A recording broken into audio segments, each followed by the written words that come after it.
안녕하세요. 서바이벌 SF키트의 공상주의자. 토끼 한 마리입니다. 반갑습니다. 네. 그러면 2부를 저희가 또 시작을 하도록 하겠습니다. 네, 저희 네. 지금 과정남의 정한별님과 함께 하고 있습니다. 네. 와. 저희가 저번 1부에서는 이제 고전 게임과 요즘 게임 네. 어떤 차이가 있냐 음흠. 그런 얘기를 좀 나눠봤는데, 그리고 저희 쉬는 시간에 네. 이 한별님의 게임 동력을 알 수가 있는 이 네. 게임 설정집이라든가 그다음에 아트북. 잡지라든가 이런 것들을 저희가 잠깐씩 보여드렸어요. 그래서 궁금하신 분은 유튜브에 그 실시간 스트리밍 녹화본을 참고하시면 되겠습니다. 그러면 저희가 본격적으로 2부를 시작할 건데, 2부에서 이제 준비된 주제가 우리나라 대한민국의 게임이 일단 첫 번째로 준비가 되어 있고요. 두 번째로는 메타버스에 대한 이야기가 준비가 되어 있습니다. 그래서 저번이랑 마찬가지로 한별님이 일단은 편하게 둘 중에 하나를 골라주시고 그거에 대해서 이야기를 먼저 나눠보면 좋을 것 같아요. 사실 메타버스는 여전히 뭐가 뭔지 모르겠기 때문에 아. 최대한 뒤로 미룹시다. 아, 좋습니다. 네. 뭔지 모르겠기 때문에 뒤로 미루죠. 그러면 저기 한국 게임 얘기. 한국 게임. 한국 게임. 음. 한국 게임 뭐 했던 거 기억나는 거 있어요? 한국 게임 해본 것이 아까 저희 쉬는 시간에 네. 화이트데이 얘기했죠? 화이트데이. 화이트데이. 네. 화이트데이 제가 고등학교 때 학교 컴퓨터로 그 한국 최고 아웃풋. 학교 한국 고등학교 하면은 커다란 TV 있잖아요. 그쵸. 아. 그 TV 프로젝터로. 네 거기다 띄워놓고 이제 중계를 했던 기억이 아. 나네요. 제가 하진 않았고. 그거 같이 하면 되게 재밌겠네요. 아, 네, 그렇죠. 학교에서 학교 게임을 하고 개꿀. 그러네. 학교에서 학교 공포 네. 게임을 한다. 메타 학교. 와, 네. 개꿀인데? 네, 그거 재밌게 했었고. 그리고 또 뭐 귀혼 했던 기억이 나고 저는 네. 저번에. 그다음에 요새 뭐 MMORPG는 다 한국 게임 하시죠. 한국인이면 로스트 제발 로스트 아크 합시다. 메이플 스토리, 뭐 검은 사막. 네, 그렇네. 요즘 오히려 되게 많구나. 많죠. 네. 그렇네요. 근데 콘솔 게임은 없는 것 같아요, 그렇죠? 여전히 그쵸. 한국 게임계의 주 본질은 약간 이제 모바일과 MMO 쪽이잖아요. 특히 모바일이 굉장히 크고 한국은.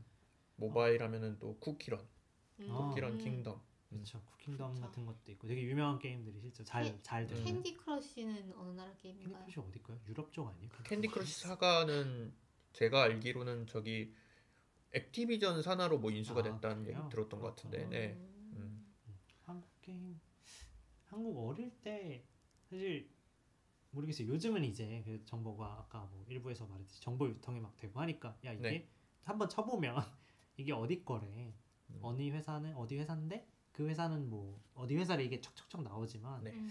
예전에는 그런 거를 뭐 알 수 있는 경로도 좀 어려웠던 것 같고 음. 그리고 더불어서 또 뭐 예전 기준이면 저한테는 어릴 때니까 더더욱 회사 뭐 게임사 신경을 별로 안 써 그냥 이 게임이 있으면 그걸 한다라는 느낌이었던 것 같아요. 그러니까 뭐 책을 읽어도 그냥 그 책을 읽었지 책을 읽고 이게 출판사 어디서 나서 이걸 따지기 시작한 건 더 커서였던 것 같고 똑같이 게임도 약간 A라는 게임을 했으면 그냥 그 A라는 게임을 한 것 같아요. 이게 뭐 어느 게임사에서 나왔어. 그러니까 뭐 창세기전을 했어도 그 창세기전을 어디서 만들고 뭐 예를 들면 나중에 가서야 우리가 커서 뭐 야 한국에 근데 옛날에 손놀이 소프트라는 게 있었고 이 비우는 회사가 있었고 뭐 이런 얘기를 이제 약간 야사처럼 이렇게 나무위키 같은 걸 읽지만 심지어 그 시대를 살았죠. 어릴 때 그 그쵸. 시대를 살았고 네. 일부분 해봤지만 그 당시에는 그걸 내가 뭐 무슨 일본 게임을 한 한국 게임을 하는데 이게 잘 좀 와닿지는 않았던 것 같아요. 말씀하시니까 창세기전 생각나네요. 그죠? 창세기전도 뭐 엄청나죠. 성공한 네, 한국 엄청나죠. 게임이었네요. 창세기전 리메이크가 나온다는 얘기가 계속 돌고 있죠, 여러분. 아 그래요? 네. 이것도 뭐 기대작에 넣자면 넣을 수 있습니다. 음. 왜냐면 안 해볼 이유가 전혀 없죠. 그렇죠. 창세기전이 나온다는데. 근데 모바일로 아니 콘솔일 거예요. 아마 아마 모바일로 한번 나오지 않았었나요? 창세기전? 아, 그랬나요? 네, 그랬던 것 같은데 왠지. 완전 리메이크로 지금 나올 거예요. 아마. 가짜 게임으로 나오지 않았나요? 그거는? 아 그런가? 모바일로. 그럴 수도 네. 있죠.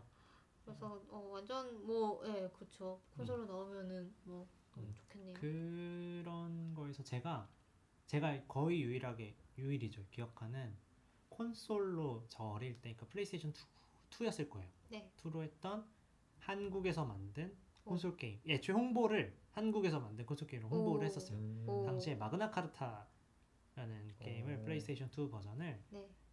완전 새로 원래 있었던 브랜드인데 IP를 새로 브랜딩을 해서 플레이스테이션 2 버전 마그나 카르타라는 게임이 나왔던 적이 있어요. 제 기억이 맞다면 있고 그거를 되게 저는 재밌게 했는데 마그나 카르타도 맞아요. 네. 평가가 그렇게 좋았었는지 잘 기억이 안 나요. 그렇게 좋진 않았던 것 같은데. 근데 저는 재밌게 했습니다. 참고로. 그때 제가 아까 그라나다 에스파다 얘기했었는데 그거 전에 이제 뭔가 좀 그래픽이 화려하고 좀 이쁜 게임으로서 제가 인식했던 기억이 있습니다. 네. 또 뭐 기억에 떠오르는 거는 또 서든 어택도 있고 그다음에 뭐 크레이지 아케이드 그다음에 그 레이싱 게임 뭐였죠 이름이? 레이싱 게임이요? 넥슨에서 만든 거. 카트라이더. 네, 카트라이더는 뭐 요즘 프로 경기도 계속 카트라이더 뭐 지금도 네. 생생한 현역이죠. 하고 있고. 그래요? 그거 잘하시는 분들은 진짜 말도 안 그 되죠. 기깔나게 운전하세요. 네. 거기도 고인물 대회 너무. 네. 그리고 또 그 배틀그라운드 또 최근에 나왔던 게임이죠. 그치. 배그도 그쵸. 엄청나죠. 엄청나죠. 그 배틀로얄 장르라는 거를 좀 약간 대중화했다 뭐 이렇게 평가할 수 있는 그런 작품이죠. 그래서 뭐 우리나라 게임이 이렇게 있는데 사실 우리나라 게임이 뭐 밝은 면만 있지는 않죠. 매출 같은 거는 뭐 기사에 제가 이제 찾아봤어요. 우리나라 게임의 매출이 얼마나 되는지를 좀 찾아봤는데 잠시만요. 몇 천억 달러였던 것 같은데 제가 봤을 때 1864 15조 6천억 원 여기 15조 6천억? 15조 6천억 원. 네. 15조 6천억 원. 세계 5위. 높다. 1위가 1, 2, 3, 4가 뭐 미국, 그다음에 일본, 중국, 영국이었나? 이랬던 것 같아요. 네. 그래서 영국이 있는 게 의외였어요. 영국이 그렇군요. 그렇게 많이 게임을 만들었구나. 세계 시장에서는 6.2%라고 하고 모바일이랑 PC 게임이 특히 많은. PC 그쵸. 같은 경우에는 세계 3위. 높다. 진짜 네. 높구나. 중국, 미국 그 다음. 그리고 모바일 같은 경우에는 4위. 그래서 중국, 미국, 일본 그 다음 이렇게. 그래서 우리나라 게임이 뭐 많이 팔리기는 합니다. 근데 그 많은 게이머 분들에게 우리나라가 뭐 게임 매출 강국이다 그러면은 약간 뭐 어리둥절 하시는 분들도 있을 것 같아요. 왜냐면은 우리나라 게임 이 장르가 좀 한정이 많이 돼 있잖아요. 특히 뭐 콘솔 게임 위주로 즐기시는 분들은 약간 어리둥절할 수도 있을 것 같고 코웃음 치시는 분들도 있을 것 같아요. 그거 뭐 그 매출이야 좋은데 좋은 게임 만드냐 뭐 이렇게 질문을 하시는 분들도 있을 것 같고 특히 뭐 우리나라 게임이 최근에 그 게임계가 굉장히 좀 비판을 많이 받았잖아요. 그렇죠. 특히 뭐 메이플 스토리 리니지부터 해가지고 최근에 그 리니지 확률형 아이템 확률형 아이템 리니지 W 최근에 나왔는데 뭐 주가가 뭐 NC 소프트 주가가 뭐 그 떡락을 했다는 그런 얘기도 있었고 아무튼 우리나라 게임계가 뭐 그렇게 좋은 모습만 보여주지는 않고 있는데 그 이유가 뭐라고 생각하시는지 뭐 아니면은 뭐 아니다 그거는 뭐 우리가 다른 면만 보고 있는 거다 뭐 그런 이견이 있으신지 그런 게 좀 궁금하네요. 뭐 그런 건 사실 그거야말로 정말 잘 모르겠는 문제인 것 같아요. 왜냐하면 그러니까 어쨌든 산업계잖아요. 게임도 업계고 산업이고 당연히 뭐 투자와 매출과 뭐 인력 고용과 이런 것들이 다 발생하고 이제 그 상품으로서 이제 게임이 나오는데 물론 팔 수 있다고 해서 모든 걸 파는 건 안 되겠죠. 그거는 이제 또 윤리와 법의 영역으로 넘어가지만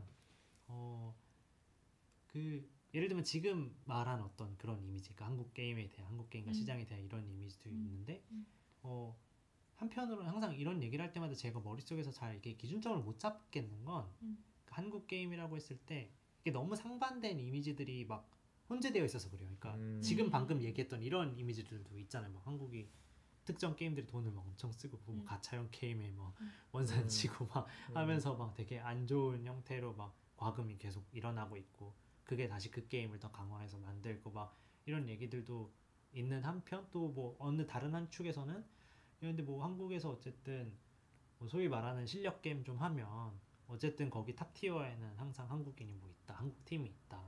뭐 그게 뭔가 소위 말하는 프로리그가 있는 경쟁형 게임에서 뭐 한국 팀이 아니어도 뭐 감독이 한국인이고 선수가 한국인이고 어쨌든 이 한국이라는 어떤 국가가 그 업계에 되게 깊이 뭔가 탑 티어에 관여가 되어 있다라는 어떤 하나의 이미지. 뭐 그 밈화되어 있지만 그 지도 있잖아요. 그 나라별 게임 난이도 해가지고 뭐 어디 뭐 초록색, 주황색 하다가 독일이랑 한국의 독일 서독인가 서베를린이 거기만 찍혀 있고 거기랑 한국에서 보라색 찍혀 있는 거 같아요. 찐 보라색 헬이라고 찍혀 있는 거죠. 그 미국 스탠드업 코미디에도 있어요. 저기 뭐 진짜요? 나는 뭐 은퇴한 미국 설전인데 새벽 3시에 콜 오브 듀티 들어가면 8살짜리 우리 분대 우리 스쿼드를 전멸시킨다. 봤어요. 이런 얘기하고 진짜 콜 오브 듀티를 하고 싶으면 새벽 3시에 아시아스로 들어가라. 뭐 이런 농담이 있어요. 우리 미국 정식 그 스탠드업 코미디 농담이 있다니까. 뭐 그런 하나의 어떤 또 거대한 한국이라는 한국과 게임에 대한 이미지. 근데 또 다른 한편에는 약간 여전히 한국에서 예를 들면 게임을 한다. 뭐 그게 취미로서 게임을 한다. 뭐 혹은 부모가 봤을 때 우리 아이가 게임을 한다 했을 때 여전히 굉장히 셧다운제로 부정적이죠. 뭐 셧다운제로 대박이네. 대표되는 이젠 또 이제 끝났지만 셧다운이 그런 형태의 어떤 이제 이건 부정이라고 어쨌든 거부하는 약간 양지로 올라오기를 거부하는 어떤 사회적인 어떤 압력. 근데 이게 지금 하나가 옳고 하나가 그르다가 아니라 다 있는 거잖아요. 그렇죠. 한 번에. 다 혼재되어 있죠. 네. 그래서 실제로 셧다운제 논의할 때 이 모든 게 얽혀서 싸웠던 거고 어디서는 맞아요. 경제 논리로 싸우고 어디서는 교육 논리로 싸우고 어디서는 국가의 위상을 논리로 싸우고 그래서 약간 마치 페이커와 넥슨과 학부모가 붙는 듯한 약간 이런 말도 안 되는 아사리판 같은 논쟁이 이게 논쟁이 됩니까?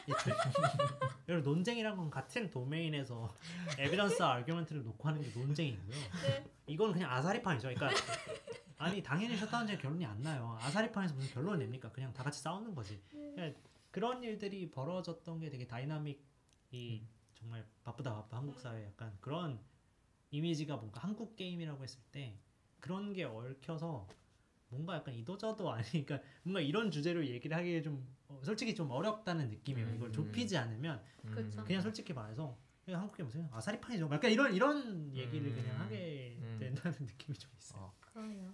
얘기를 듣다 보니까 뭐를 정리하면 좀 좋을 것 같냐면 우리나라 게임계의 역사를 좀 보면은 좋을 것 같다는 생각이 들어요. 왜냐면은 그 예전부터 얘기가 나오는 게 뭐냐면은 우리나라 게임계는 약간 첫 단추를 잘못 끼운 느낌이 있다. 이런 얘기를 많이 하시더라고요.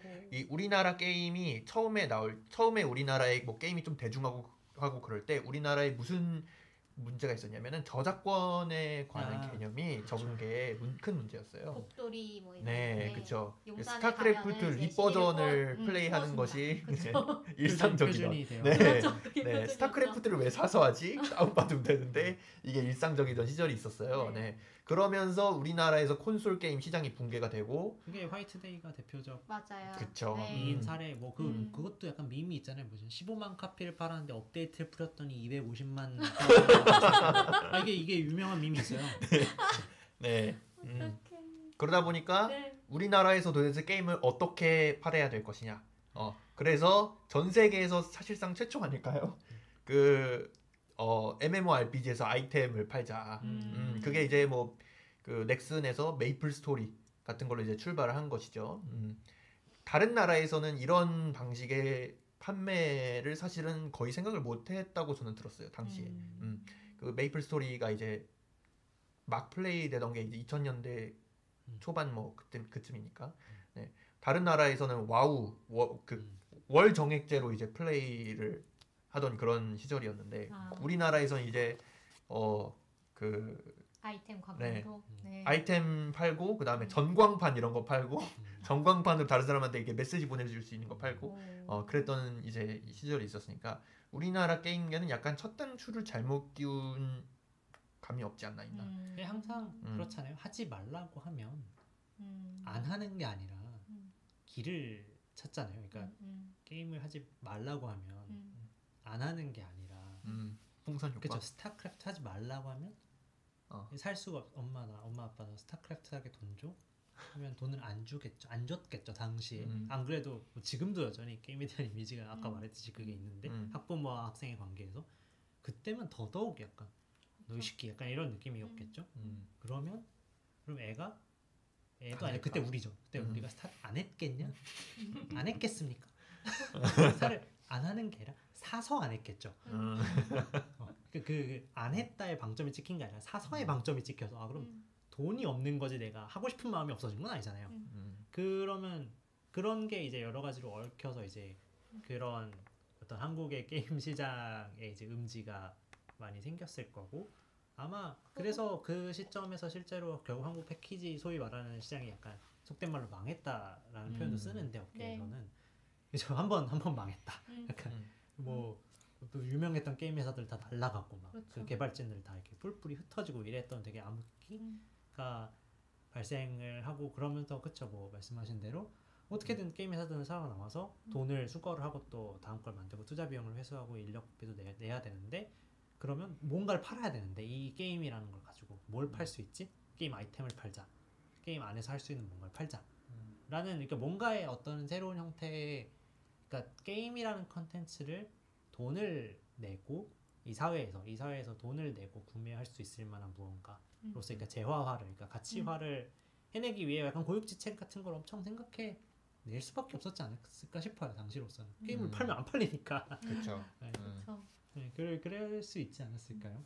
지금도 현재 진행형인 것 같아요. 점점 콘솔 게임 시장은 축소가 되고 그다음에 어떤 이런 온라인 게임, 모바일 게임, 가차형 게임 뭐 이런 것들이 훨씬 많이 나오고 그쪽으로 또 인력도 쏠리고 뭐 이런 것이 물론 또 뭐 한국만의 문제는 아니었다고 생각해요. 그러니까요. 그렇게니까 예를 들면 스팀 같은 플랫폼이 나왔을 때 히트를 쳤던 이유가 뭐였냐라고 생각을 해보면 여러 가지 이유가 있었겠지만 아마 대표적인 이유 중에 하나는 스팀은 결국 서버에서 인증을 해서 접속을 하니까 소위 말하는 키가 있으니까 스팀 키가 있으니까 사실상 그런 어떤 음지화하기가 어려워진 거죠. 물론 하려면 하겠죠. 하려면 하겠지만 그거 하느니 돈 내고 사는 게 그냥 빠른 이득이 된 시스템을 만들어서 그 편익을 뒤집어서 이게 사실상 그 시장을 이제 끌어올리는 역할을 아마 했을 거고 이거 뭐 한국만의 얘기는 아니라고 생각을 해요. 뭐 실제로 콘솔 요즘도 다 온라인 접속해야 다 플레이가 되죠. 저는 비슷한 시기에 그 소리바다 사태 뭐 이런 것도 생각이 나네요. 네. 그러니까 MP3로 이제 어떤 음악이라는 것을 그냥 공짜로 다운받아서 듣는 게 당연하던 P2P의 시대가 있었죠. 맞아요. 한때 있었죠.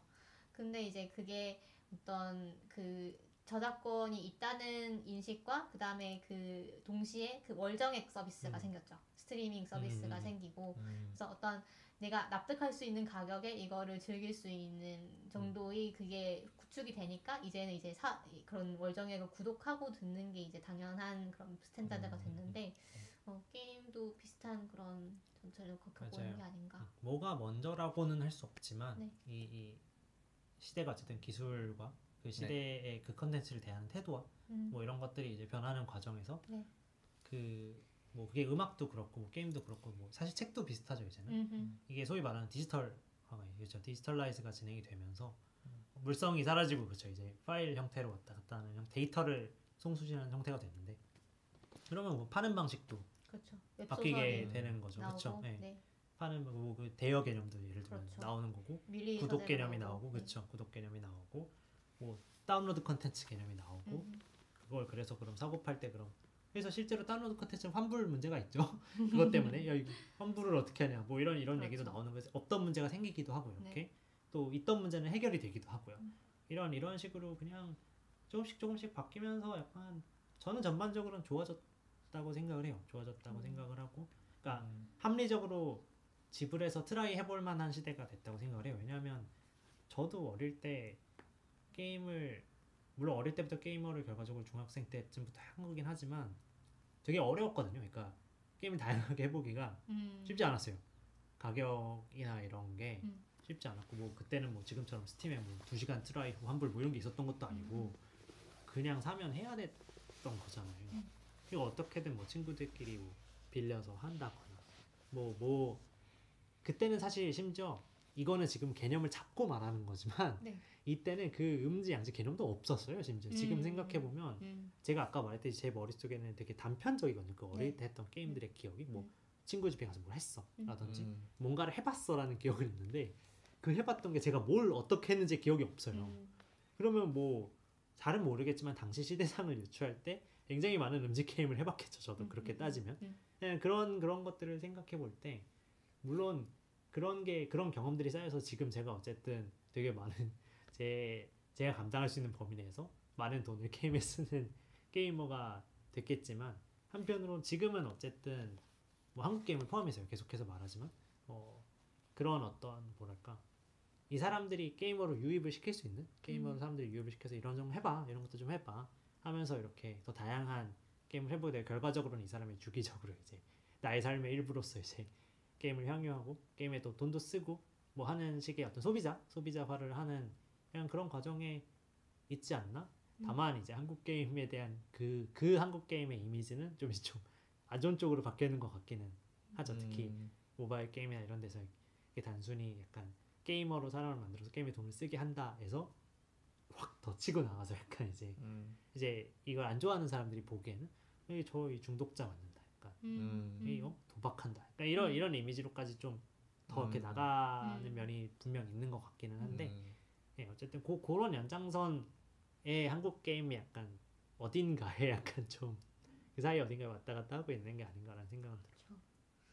그러니까 사실 저는 만약에 이제 예를 들면 앞으로의 그러면 한국 게임이 어떻게 돼야 될 것인가라고 한다면 그 모바일로 이제 어떤 돈을 많이 버는 건 좋은데 그래서 모바일 게임만 만드는 거는 과연 장기적으로 봤을 때 게임 업계가 발전하는 길인가라고 했을 때는 그건 좀 아닌 것 같아서 좀 더 다양한 게임을 만들 수 있으면 좋을 것 같아요. 그러니까 그 모바일 게임으로 버는 돈을 가지고 좀 더 도전적인 게임이라던가 그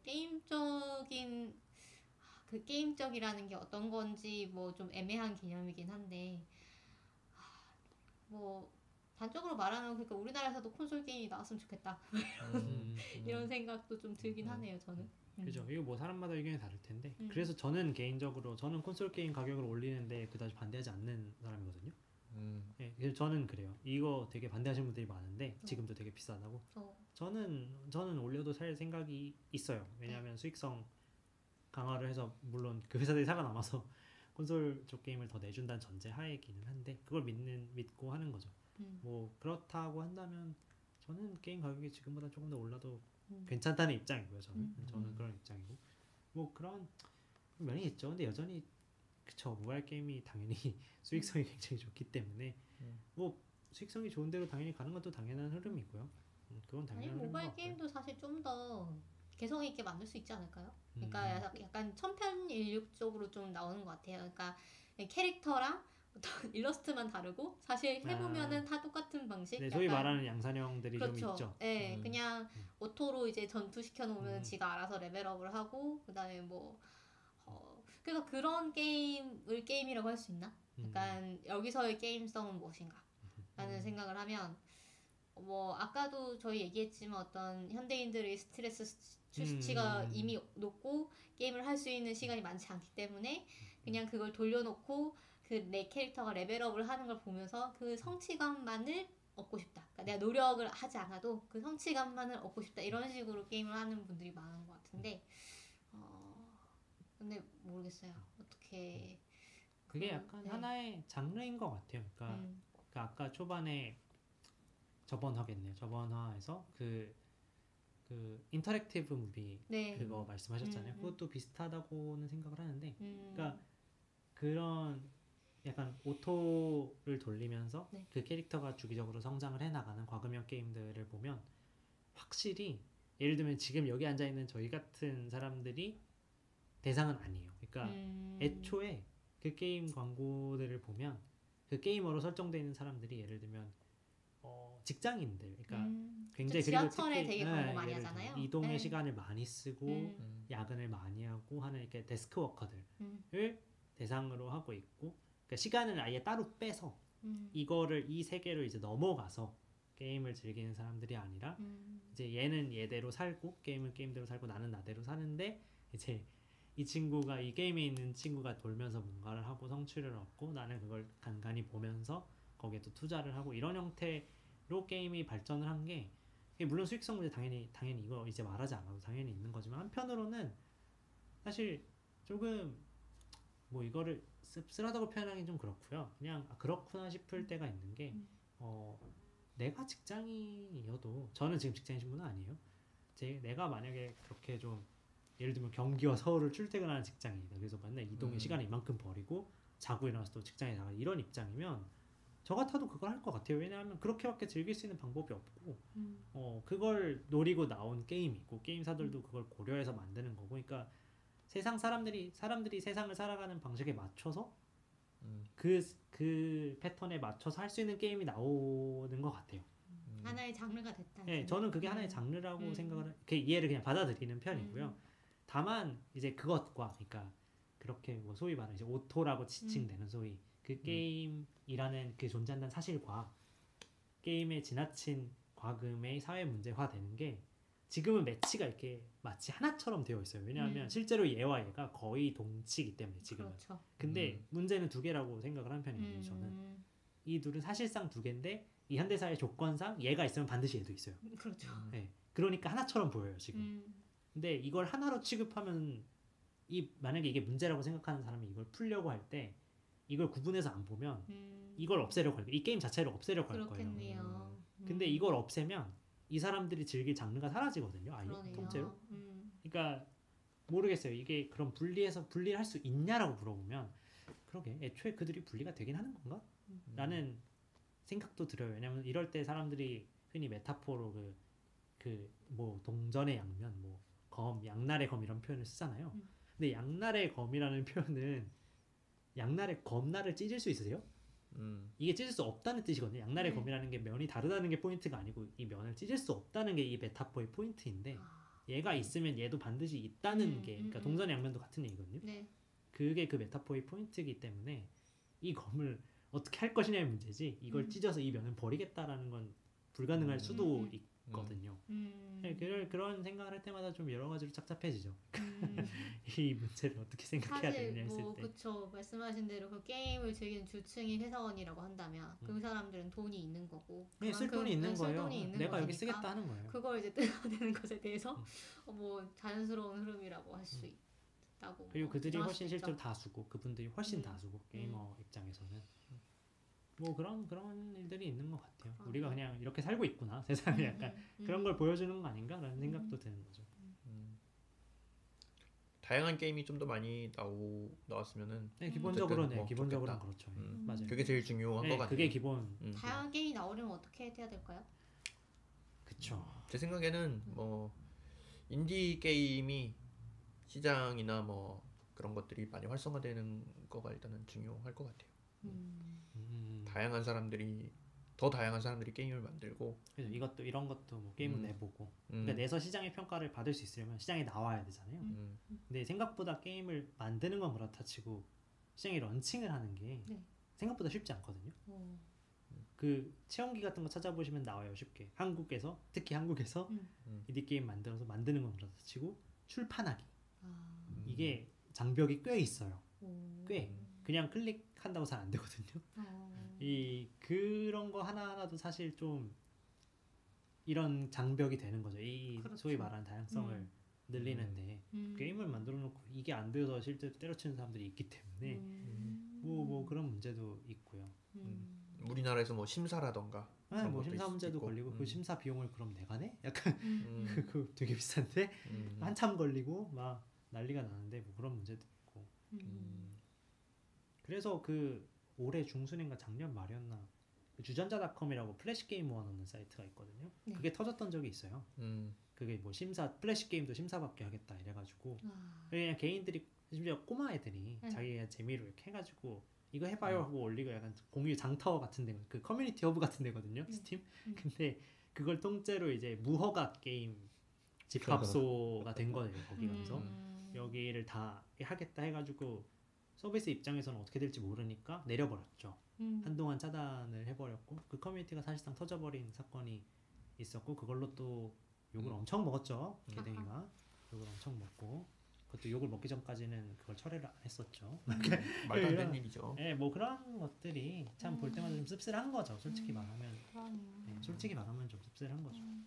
그리고 콩땅콩님은 돈 좀 버신 게임 회사들이 총대 메고 도전을 좀 했으면 좋겠어요. 라는 얘기도 하셨네요. 저는 개인적으로 투자를 이분들이 하신 것도 좋은 방법이라고 생각해요. 대기업들이 같은 데다가 네, 대기업들이 그런 거 많이 하잖아요. 한국에서 이미 뭐 그쵸. 게임이 아니라 대기업들이 뭐 벤처 삼성 같은 데서 키우는 거? VC 역할을 하면서 뭐 자기네 인큐베이팅 하잖아요. 그런 것처럼 약간 큰 게임 기업들이 예를 들면 그런 식으로 인큐베이팅을 해서 하는 것도 뭐 왜냐면 이미 있는 모델이니까요. 투자 모델이 그 모델을 가져오면 되는 거라 뭐 저는 그런 것도 왜냐면 그 회사들은 자기 비즈니스가 있으니까 그건 하고 거기서 이제 버는 돈의 일부분을 왜냐면 보통 뭐 몇백억 단위 넘어가는 회사들은 그게 있어요. 필수적으로 예산인가 이익의 몇 %를 사회환원 이런 데 써야 되거든요. 그 중에 아마 투자로 그거를 할 수 있을 거예요. 그런 식으로 돌리는 것도 예를 들면 하나의 뭐 방법일 거고요. 그러게요. 게임잼 같은 뭐 컨테스트 뭐 같은 그런 것도 것도 많이 하는 떠오르네요. 거고, 네, 되게 다양하게 할 수 있잖아요. 할 수 있는 시도는 많다고 생각하고요. 그걸 할 수 있는 돈도 있다고 생각해요. 거기까지는 지금 한국이 왔다고 개인적으로는 생각을 하고 게이머의 입장에서는 그 돈을 이제 이왕이면 뭐 지금 나온 그런 뭐 뭉뚱그려서 다양성 증진 쪽에 좀 써주면 뭐 좋겠다는 생각도 하죠, 실제로. 그런 생각도 하죠. 천편일률적인 게임이 아니라. 뭐 이왕이면 다양한 게 나오면 좋으니까. 뭐 혹시 알아요? 그 중에 진짜 괜찮은 게 나올지 해봐야 그렇죠. 하는 거잖아요. 네. 포탈 같은 경우도 그 밸브에서 이 게임을 그 어디서 그 테스트장인가 그걸 내놨는데 그 만든 사람들을 전부 다 스카우트 해가지고 만든 거라고 하더라고요. 그리고 바바이즈유 같은 것도 그 원래는 게임잼에서 그 대상을 받았던 작품을 이제 게임화한 거고 그런 작품들이 뭐 해외에서는 맞아. 오히려 한국 인디 게임들이 해외에서 또 많이 팔. 그 한국 인디 게임 하시는 분 중에 소미라는 분이 있는데 그분 작품들이 보통 우리나라보다 약간 해외 커뮤니티에서 더 유명하고 약간 그런 경우들. 그 휴대폰으로 네, 그거 해킹하는 거 되게 꾸준히 내시거든요. 작품. 네. 그러면 저희가 지금 15분이 남았는데 이 네. 얘기를 그러니까 한국 게임에 대해서 사실 더 얘기를 할 수 있을 것 같은데 이 얘기를 더 할까요? 아니면은 말씀하신 다음 주제로 넘어갈까요? 어떻게 할까요? 메타버스 얘기요?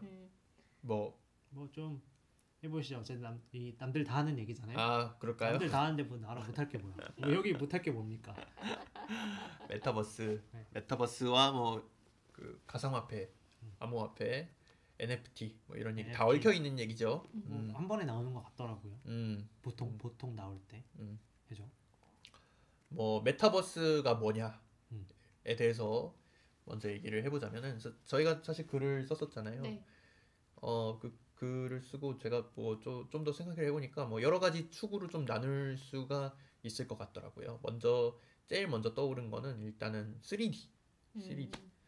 그 인터페이스라고 하잖아요. 그 저희가 어떤 뭔가를 사용할 때에 뭐 버튼이라던가 이런 것들을 이제 저희가 인터페이스라고 하는데 일단은 인터페이스의 변화가 일단은 포함되는 것 같아요. 메타버스라고 얘기할 때는. 그러니까 저희가 일반적으로 뭐 웹사이트에 접속한다 그러면은 인터페이스가 1D 내지는 2D예요. 1D라고 하면은 보통은 텍스트를 저는 1D라고 봤어요. 왜냐면은 일자로 이렇게 돼 있는 거니까 한 방향으로만 흐르는 거니까. 근데 2D라고 하면은 보통 그림이나 영상 이런 건데 이것을 3D화 하겠다.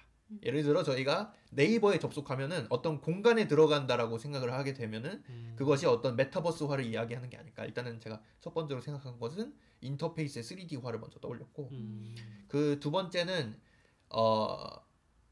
생산자와 소비자가 구분되지 않는 거. 생산자와 소비자가 구분되지 않는 거. 그러니까 제 생각에는 뭔가 그 두 번째 축이라고 생각을 했고 세 번째 축은 이제 가상화폐에 대한 거. 가상화폐에 대한 거여가지고 이 메타버스라는 세계에서는 제가 이게 제일 불명확한 부분인데 암호화폐가 라던가 뭐 NFT라던가 이런 것들이 쓰여야 되고 이게 현실의 재화로 그 전환이 될 수 있어야 되는 것 같아요. 일반적으로 사람들이 얘기할 때 메타버스라고 얘기를 하면 왜 그런지는 전 모르겠지만 세 가지 축이 있는데 3D 그 다음에 생산자랑 소비자가 분리되지 않는 거. 그래서 생산자가 소비자도 될 수 있고 소비자가 생산자도 될 수 있고 그리고 그 생산과 소비라는 활동이 뭘 통해서 일어나냐면은 그 암호화폐라는 것을 통해서 일어난다. 세 가지 축으로 저는 생각을 했고 이 세 가지가 사람마다 어느 정도로 인정돼야 되는지도 다 다르고 그러니까 뭐 어떤 사람들은 3D 아니어도 된다라고 생각하는 사람도 있고 어느 사람은 암호화폐가 꼭 써야 되냐 이렇게 얘기하는 사람도 있는 것 같고 아무튼 이게 이 세 가지 축이 어느 정도로 인정이 되느냐 뭐 어느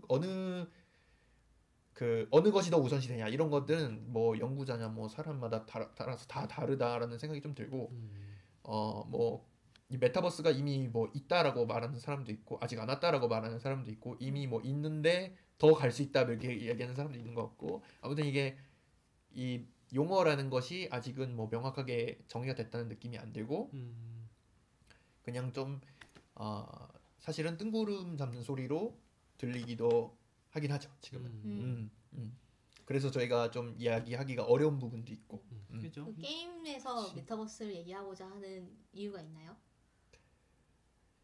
그러니까 이것을 제가 보기에는 새로운 시장으로 여기는 것 같아요. 새로운 투자 대상으로 여겨지는 것 같고 네. 돈이 된다는 거죠. 그러니까. 네. 왜냐면은 지금 NFT랑 암호화폐가 뭐 엄청나게 시장이 커졌으니까 요거가 이제 뭐 어쨌든 가상 세계에서 뭔가를 사고 파는 건데 이거를 게임으로 가져올 수 있지 않을까라고 생각하는 사람들이 많은 것 같아요. 사실 저는 공사님 얘기 들으면서 이 세 가지 특징이 사실 게임 속에서는 이미 구현돼 있는 거 아닌가? 라는 생각을 했거든요. 예를 들면 뭐 우리 게임머니가 그 게임 아이템 같은 거 실제 돈으로 사고 팔잖아요. 그런 거라던가 그 다음에 어떤 게임이 공간성이 있는 거고 당연히 그 다음에 그 생산자 소비자도 아까 이제 그 공상님이 저희 지난 방송에서 스타크래프트를 맵팩으로 시작하셨다고 했잖아요. 그러니까 그런 부분들 이제 맵 에디터. 맵 에디터. 네. 그래서 그런 부분들은 어떤 소비자가 이제 생산자화되는 그런 게 아닌가 하는 생각도 좀 들긴 했어요. 뭐 아이템 파밍하는 거 그런 것도 이제 생산자가 되는 거죠. 네. 제가 생각한 거는 뭐 이 세 가지 축인데 뭐 더 있을지는 모르겠어요. 어떻게 생각하시나요? 뭐 더 있을 수도 있을까요? 뭐. 글쎄요. 근데 뭐 아마 뭐 주제 좀 생각하시면서 뭐 당연히 찾아보시고 이거 이미 여기저기서 들으셨겠지만 네.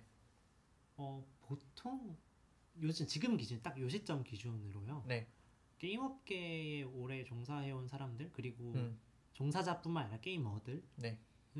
저를 포함해서 대부분 메타버스라는 단어 자체에 굉장히 회의적인 사람들이 많은 것 같고 심지어 뭐 유명 모 개발자는 불쉿이라고도 얘기를 했고 개소리다 뭐 이런 얘기도 했었고 근데 그게 뭐랄까 적어도 지금까지 나왔던 아직은 이제 앞으로 어떻게 될지 모르니까 앞으로는 전혀 모릅니다. 앞으로는 모르겠고 지금까지 나왔던 그 메타버스라는 이름을 달고 나왔던 수많은 예시들 뭐 로블록스 뭐 설명들 그쵸 사례들 혹은 뭐 이럴 것이다 하는 일종의 예측들 서비스들 뭐 온갖 것들을 다 모아놓고 봤을 때 게임 업계인들 특히 MMO 쪽에 오래 종사해온 혹은 그걸 플레이해온 사람들 입장에서는 이게 지금 내가 하고 있는 게 뭐가 되나 약간 이런 생각을 엄청 했던 것 같아요. 그러니까 저는 제가 뭐 MMO를 많이 하지 않아서 그냥 뭐 이렇게 보고 있는 정도지만 뭐 그런가 보다 이러고 있지만 이미 잘 아는 거니까. 네. 그러니까 예를 들면 가령 뭐 이런 거죠. 심즈를 오래 해왔던 사람들에게 있어서 심즈4랑 심즈4에 DLC 다 붙여놓은 거랑 뭐 최근에 그래도 많이 쓴다고들 하는 특히 교육 쪽에서 예를 들면 게더타운 네. 이런 거 게더타운은 본인들 어떻게 말하는지 모르겠지만 게더타운을 사람들이 얘기할 때 뭐 메타버스 차세대 뭐 제일 초창기 버전 이런 얘기를 하는데 심즈를 하는 사람들이 보기에는 약간 저게 차세대면 지금 내가 하고 있는 건 뭐지? 약간 이런 생각을 내가 하고 있는 건 뭐지? 뭐 한 2077년 버전 이런 생각을 저 같아도 할 것 같아요. 저 같아도 네. 그잖아요. 심즈에서 할 수 있는 그 수많은 것들이 그걸 심지어 압축해서 2D로 한참 압축되고 아주 제한적으로 그렇죠. 약간 스타듀밸리 비슷한 느낌으로 그것보다 되게 낮은 사양으로 돌아가고 있는 거를 두고 사람들이 뭔가 차세대를 얘기하고 있으면 게임 어는 좀 황당할 거고 내가 게임 업계에서 만드는 입장이면 화가 날 것 같거든요. 그거는 솔직히 약간 화가 날 것 같거든요. 그런 반응들 그래서 뭐 개발자가 나와서 불시시사 했던 것도 이해가 돼요. 그러니까 되게 약간 모욕적이라고 느꼈을 수도 있을 것 같아요.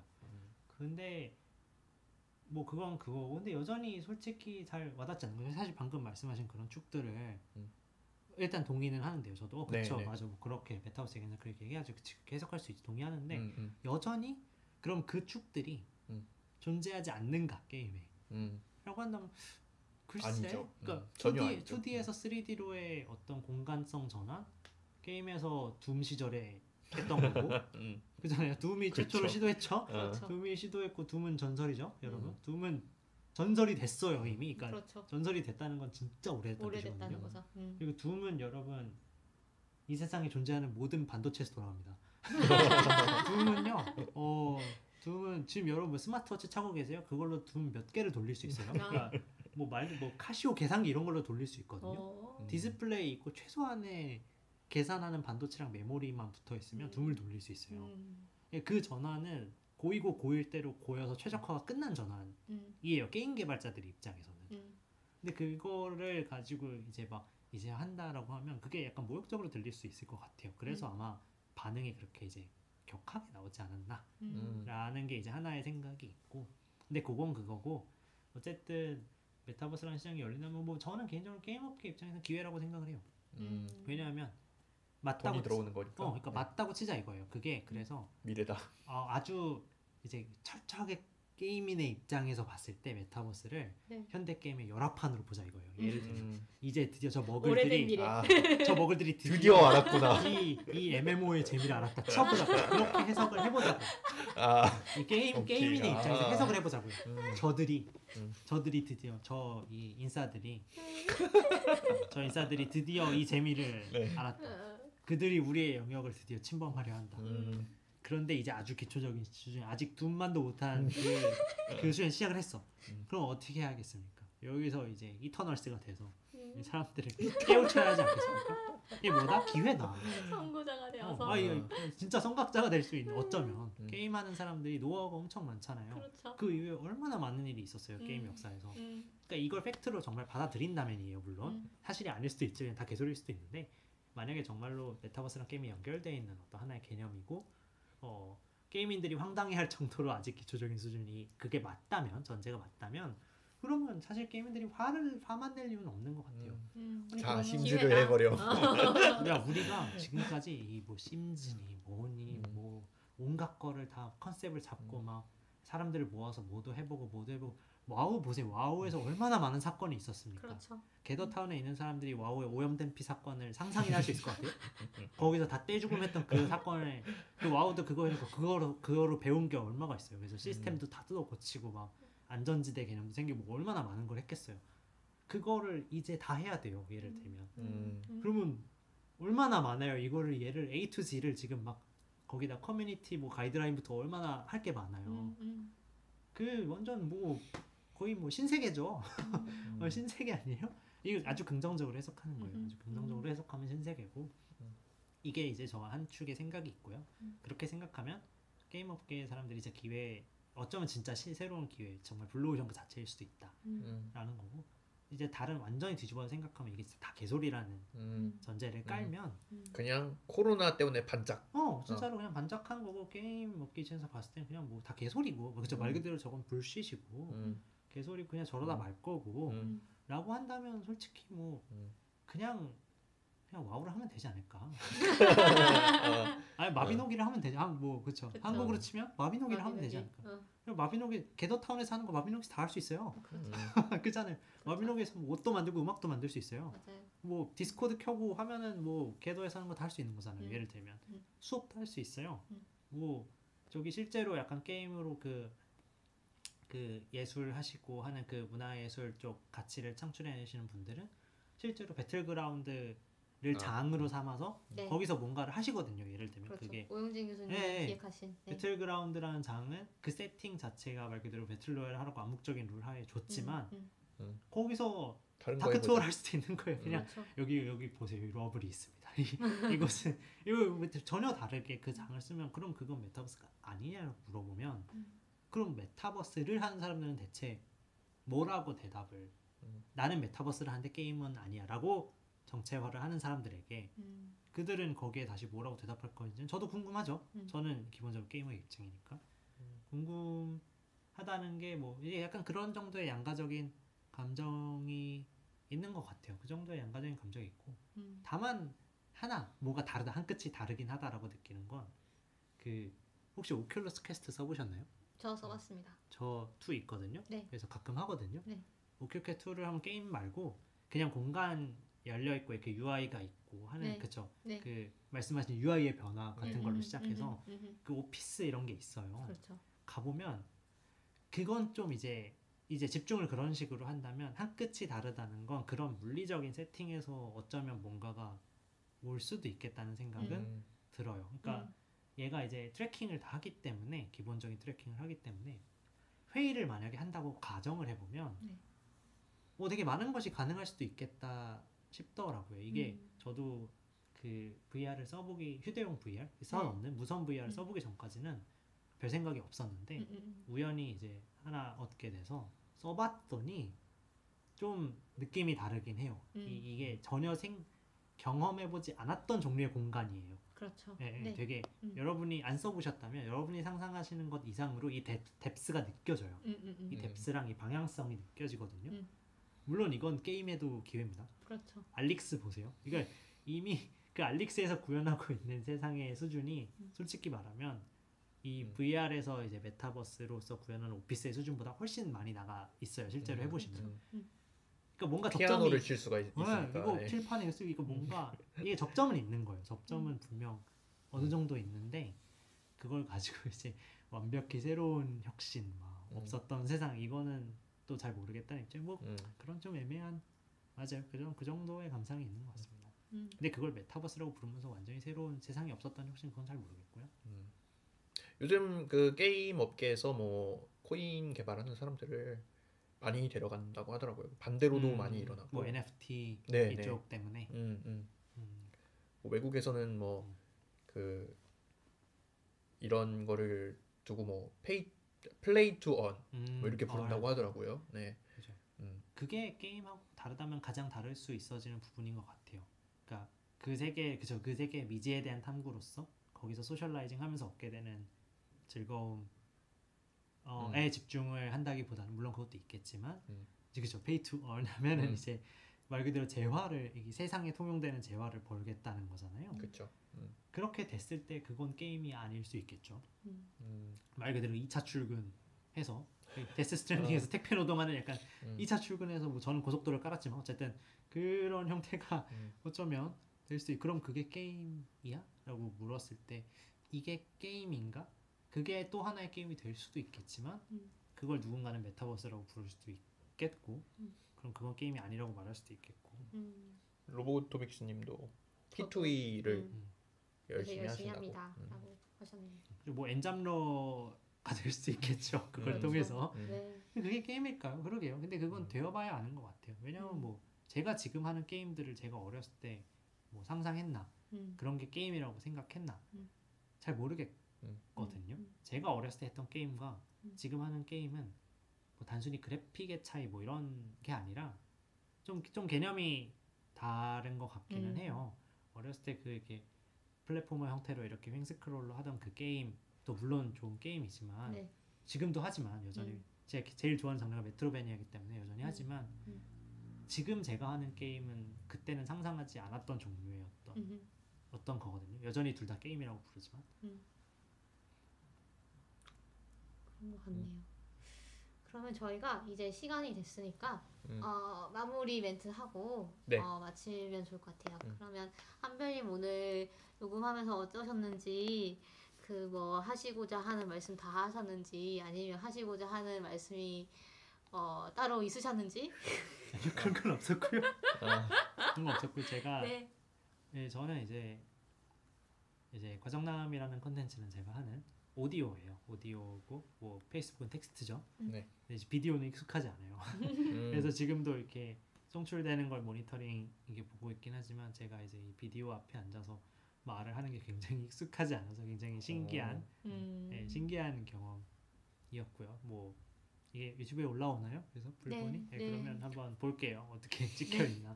되게 민망한데 어쨌든 재밌는 경험이었고요. 네. 그리고 이렇게 게임에 대한 랜덤 톡을 오래 하는 게 쉽지 않아요. 이런 기회가 생각보다 뭐 혼자 즐기긴 하지만 쉽진 않아서 재밌는 시간이었습니다. 아, 감사합니다. 저희도 그 간만에 게임으로만 지금 2번의 방송을 내어봤는데 사실 저는 약간 먹을로서 오늘 네.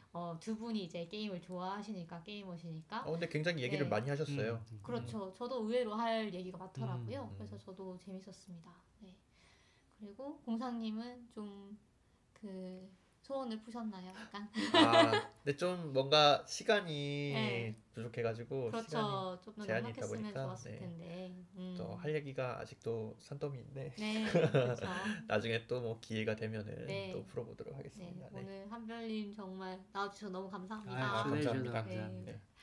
그러면 저희 방송 팟빵과 파티와 아이튠즈 팟캐스트와 유튜브와 그다음에 많다. 살롱에서 들으실 수 있고 네. 그다음에 많아.